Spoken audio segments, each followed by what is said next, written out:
আমাদের ভাগ্য ভালো বা দুর্ভাগ্য যাই হোক না কেন, ইন্ডিয়া অ্যাজ এ নেবার থাকবে। ইন্ডিয়ার সাথে আমাদের সম্পর্ক ভালো করা উচিত। মানুষ এখন পুলিশের কলার ধরে, পুলিশকে তো সেখান থেকে বেরিয়ে আসতে হবে।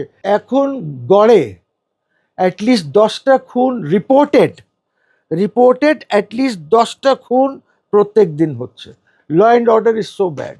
তারপরে আরও হচ্ছে যে তৌহিদি জনতা গাইবান্ধায় গিয়ে ওই মূর্তি নিয়ে যেসব কাণ্ড কারখানার, রামের মূর্তি নিয়ে যেসব করছে, এগুলি তো দেশের জন্য ভালো না।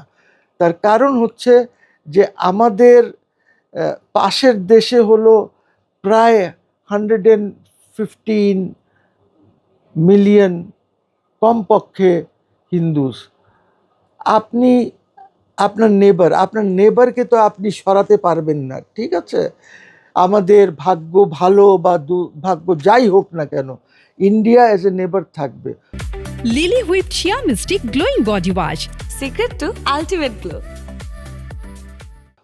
ইন্ডিয়ার সাথে আমাদের সম্পর্ক ভালো করা উচিত। আজকে মেক্সিকোকে দেখো, কি আমেরিকার সাথে সম্পর্ক খারাপ আছে? মাঝে সাঝে ওই ড্রাগস নিয়ে সম্পর্ক উঁচ নিচ হয়, কিন্তু সম্পর্ক তো আছে। সো আমাদেরকে ওই সম্পর্কগুলি রাখতে হবে। আরেকটা জিনিস আমাদেরকে বুঝতে হবে যে India is a dominant power in this area. এই লোকেশনে আমাদের সাউথ এশিয়াতে ইটস এ ডমিনেন্ট পাওয়ার। আর ডমিনেন্ট পাওয়ার যেখানেই হবে তার কিছু হেজেমনিক টেন্ডেন্সিস থাকবে।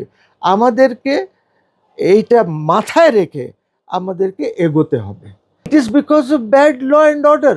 আপনি পুলিশকে মোটিভেট করতে পারেন নাই, পুলিশ এখনো মোটিভেটেড অবস্থায় না। আপনি পুলিশকে যে হত্যা করা হয়েছিল ওর বিচার কেউ চায় না, ওদেরকে কেউ ধরতে চায় না।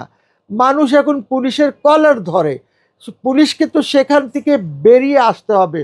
তুমি যদি পুলিশকে বের না করতে পারো, মোটিভেট না করতে পারো, তাহলে পুলিশ তো কাজ করতে পারবে না। ইউসি, পুলিশকে শক্ত হাতে ল অ্যান্ড অর্ডার যদি নষ্ট হয় দমন করতে হয়, এটা পুলিশের দায়িত্ব। এটা বাংলাদেশে না, পৃথিবীর সব জায়গায় এটা হয়। সো পুলিশ তোমার এখনো ওইভাবে অ্যাক্টিভেট হয় নাই, ওদের মধ্যে ওইভাবে কনফিডেন্স আসে নাই এখনো।